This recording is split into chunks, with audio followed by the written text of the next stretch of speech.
कोर्टमध्ये जज फक्त एका सहीने दूर होता, फक्त एक सही, आणि त्यांचं नातं कायमचं संपणार होतं. तेवढ्यात ती अचानक उभी राहिली आणि म्हणाली, मला एक शेवटचा प्रश्न विचारायचा आहे. सगळं कोर्टरूम शांत झालं. तिने नवऱ्याकडे पाहिलं आणि जो प्रश्न विचारला तो ऐकून तिथे उपस्थित प्रत्येकजण हादरला, कारण त्या एका प्रश्नाने त्यांचं पूर्ण आयुष्य बदलणार होतं. ही गोष्ट आहे आदित्य आणि काव्याची. दोघांनी प्रेम करून लग्न केलं होतं. सुरुवातीला सगळं परफेक्ट होतं.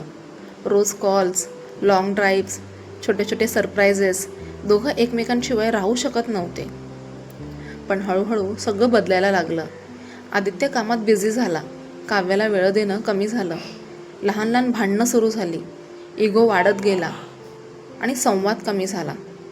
एक दिवस काव्याने रागात म्हटलं, जर तू मला वेळ देऊ शकत नाहीस तर या नात्याला काही अर्थ नाही. आदित्यही रागात होता आणि म्हणाला, ठीक आहे, मग वेगळं होऊया. दोघांनी खरंच डिस्टन्स घेतला. महिने गेले. कोणीच एकमेकांशी बोललं नाही, पण दोघंही आतून तुटले होते. शेवटी घटस्फोटाचा निर्णय झाला. कोर्टमध्ये दोघं एकमेकांसमोर उभे होते. जज कागदावर सही करणार होता तेवढ्यात काव्या अचानक म्हणाली, मला एक शेवटचा प्रश्न विचारायचा आहे. जज थांबला. तिने आदित्यकडे पाहिलं, डोळ्यात पाणी होतं आणि विचारलं, जर आज मी निघून गेले तर तू खरंच खुश राहशील? सगळं कोर्टरूम शांत. आदित्य काही सेकंद शांत राहिला. त्याच्या डोळ्यातही पाणी आलं.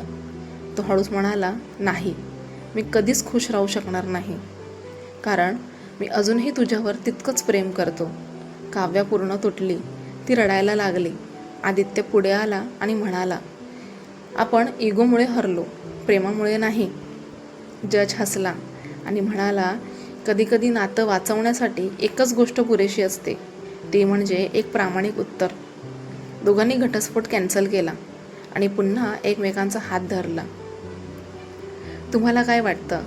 नातं तुटण्यामागे इगो जास्त कारणीभूत असतो का? कमेंटमध्ये नक्की सांगा. आणि अशा इमोशनल स्टोरीजसाठी चॅनल सबस्क्राईब करायला विसरू नका. पुन्हा भेटूया अशाच नवीन कथेसोबत. श्री स्वामी समर्थ.